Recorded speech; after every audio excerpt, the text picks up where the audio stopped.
Bendiciones para todos, amables televidentes, radioyentes, internautas. Es un gusto para mí saludarles nuevamente en este día, martes 18 de mayo, cuando estoy aquí para compartirles la lección de la Escuela Sabática por la gracia de Dios nuevamente.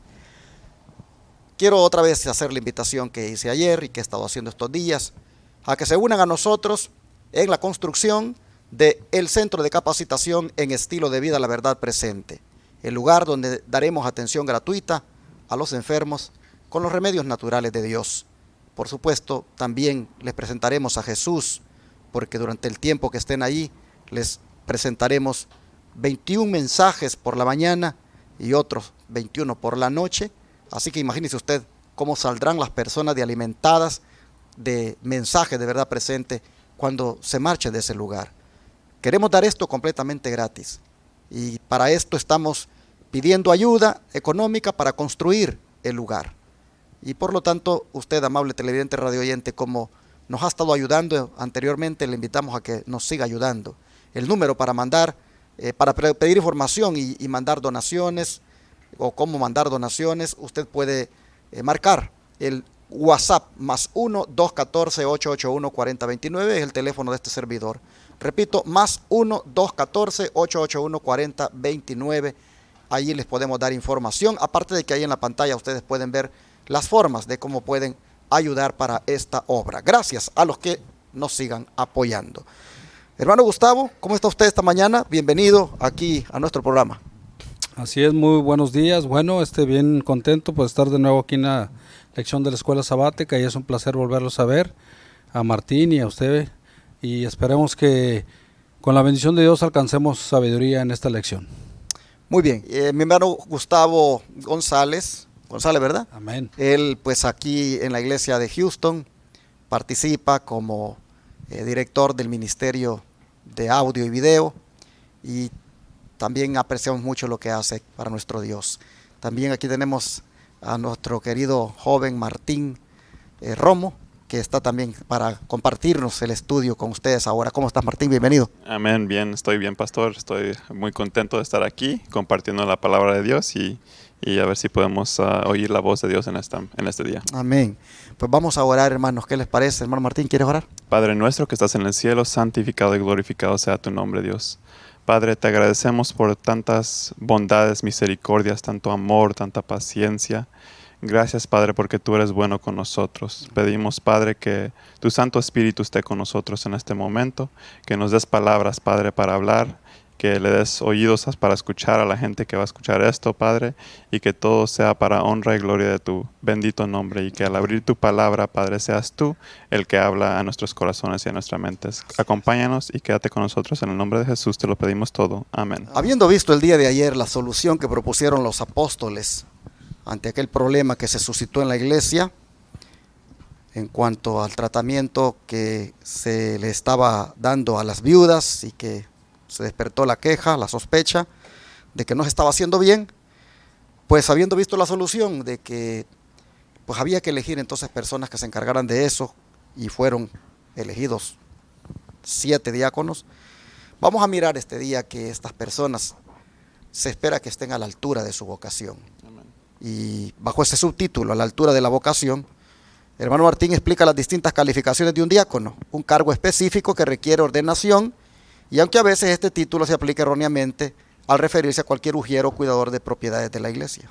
Amén. Les invito, hermanos, a ir a sus Biblias en 1 de Timoteo, capítulo 3, versículo 8 al 11. 1 de Timoteo, capítulo 3, versículo 8 al 11, y dice la palabra de Dios: los diáconos asimismo deben ser honestos, sin doblez, no dados a mucho vino, no codiciosos de ganancias deshonestas, que guarden el misterio de la fe con limpia conciencia, y estos también sean sometidos a prueba primero y entonces ejercen el diaconado si son irreprensibles. Las mujeres asimismo sean honestas, no calumniadoras, sino sobrias, fieles en todo.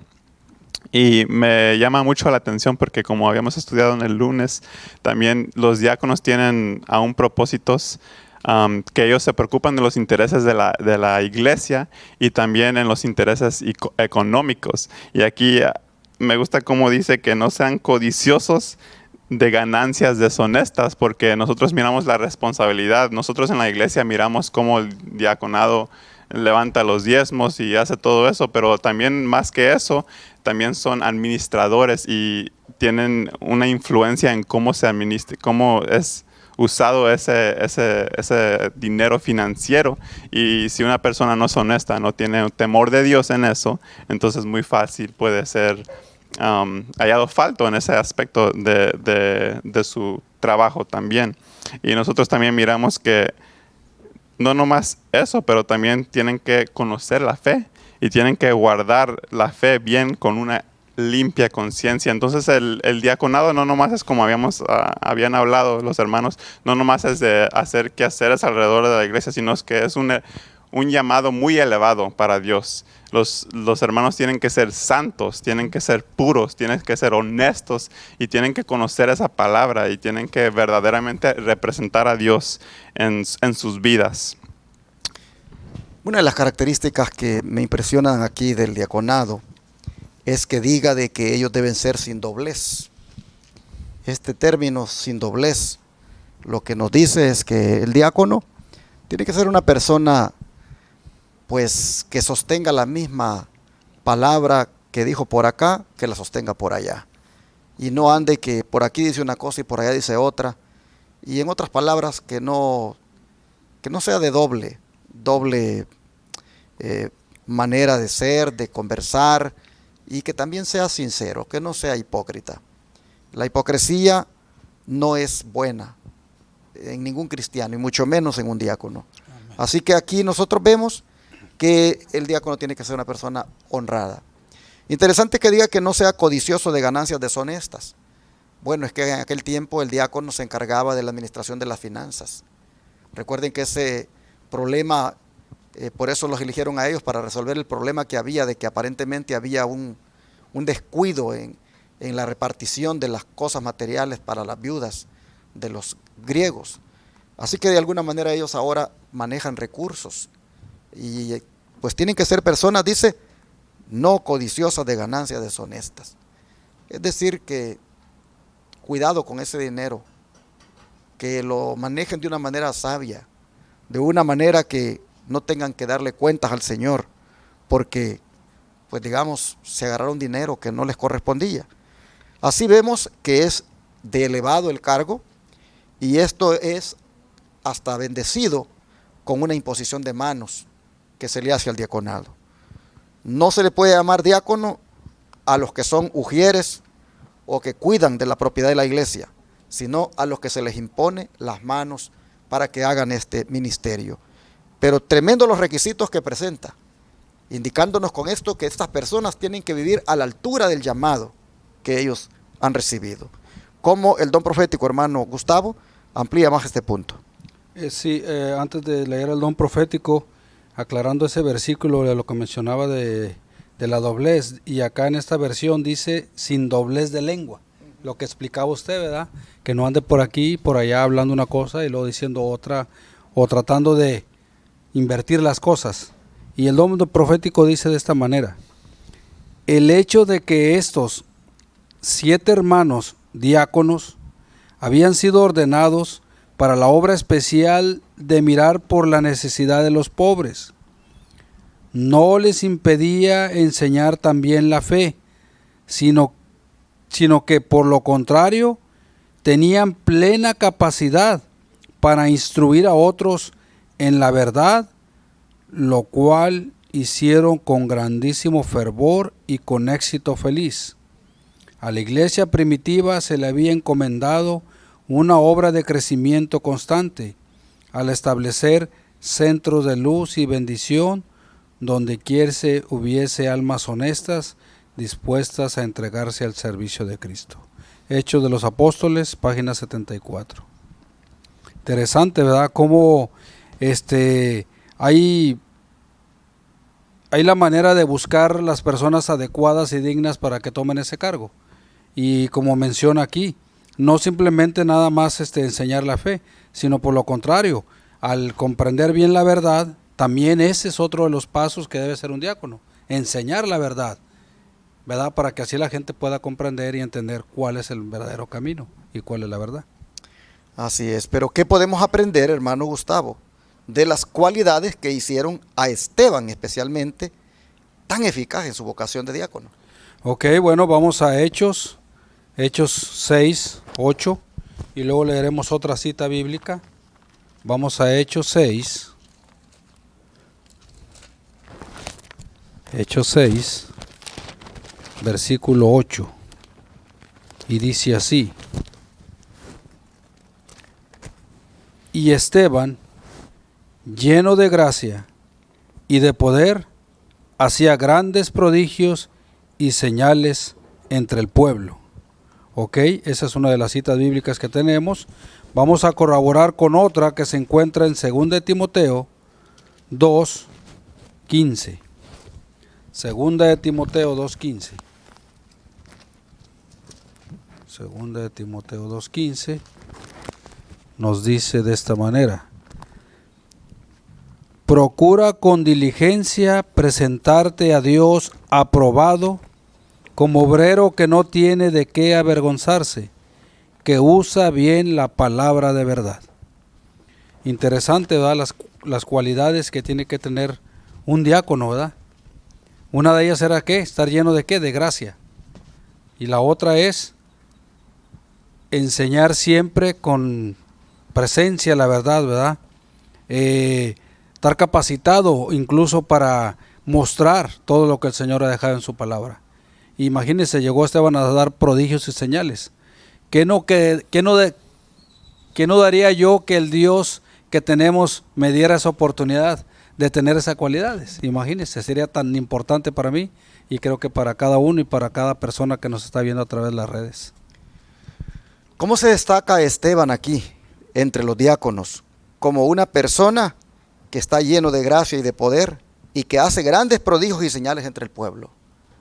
No cabe duda que Esteban, dentro de todos los diáconos, ha sido dotado de una cualidad especial, de un poder que lo hace hacer estas grandes cosas, estas grandes maravillas para Dios. Veamos de qué forma nos sigue hablando acerca de Esteban, el don profético, hermano Martín. Muy bien. Dice el don profético: Esteban, el más destacado de los 7 diáconos, era varón de profunda piedad y gran fe. Aunque judío de nacimiento, hablaba griego y estaba familiarizado con los usos y costumbres de los griegos, por lo que tuvo ocasión de predicar el evangelio en las sinagogas de los judíos griegos. Era muy activo en la causa de Cristo y proclamaba osadamente su fe. Eruditos rabinos y doctores de la ley entablaron con él discusiones públicas, confiados en obtener fácil victoria, pero no podían resistir la sabiduría y al espíritu con que hablaba. Para crecer en la gracia y en el conocimiento de la verdad, los obreros deben tener una experiencia variada. Esto se adquiere mejor extendiendo el trabajo a nuevos campos, en diferentes localidades donde se pondrán en contacto con toda clase de gente y todo tipo de mente, y donde se necesitará aplicar distintos métodos para afrontar las necesidades de las muchas variadas mentes. Esto lleva al fiel obrero de Dios y a la Biblia para recibir luz, fortaleza y conocimiento, para que pueda estar plenamente calificado para suplir las necesidades de la gente. El Espíritu de Dios trabaja en las mentes y corazones de la gente y debemos actuar en armonía con esto. Y a mí me llama la atención cómo, pues primeramente habla el Espíritu Profecía sobre Esteban. Y nosotros podemos mirar que en realidad el poder que Esteban tenía venía directamente del Espíritu Santo de Dios. Y que Dios le ayudaba para conocer en cualquier circunstancia qué eran las necesidades y qué era lo que necesitaba la gente. Entonces ahí como podemos conectarlo con lo que decía en la pregunta A también, cómo los diáconos tienen que conocer las necesidades de la iglesia, y aquí también enseña cómo ellos tenían que, en diferentes aspectos, en diferentes circunstancias, ellos aprendían cómo a trabajar para la gente. Y eso es un llamado muy grande para los diáconos, porque no nomás tienen una tarea o 2 tareas, sino tienen varias tareas. Y yo creo que la tarea más grande era que ellos miraran la necesidad de la gente que estaba en la iglesia, tal vez si era necesidad financiera, si necesidad de espiritual, que vayan a dar un estudio o de salud, tal vez. Eran verdaderamente como misioneros los diáconos, ¿no? Y eran unos instrumentos en las manos de Dios para poder bendecir al pueblo. Amén. Qué bonito las cosas que se dicen de Esteban aquí. Aunque judío de nacimiento, hablaba griego y estaba familiarizado con los usos y costumbres de los griegos.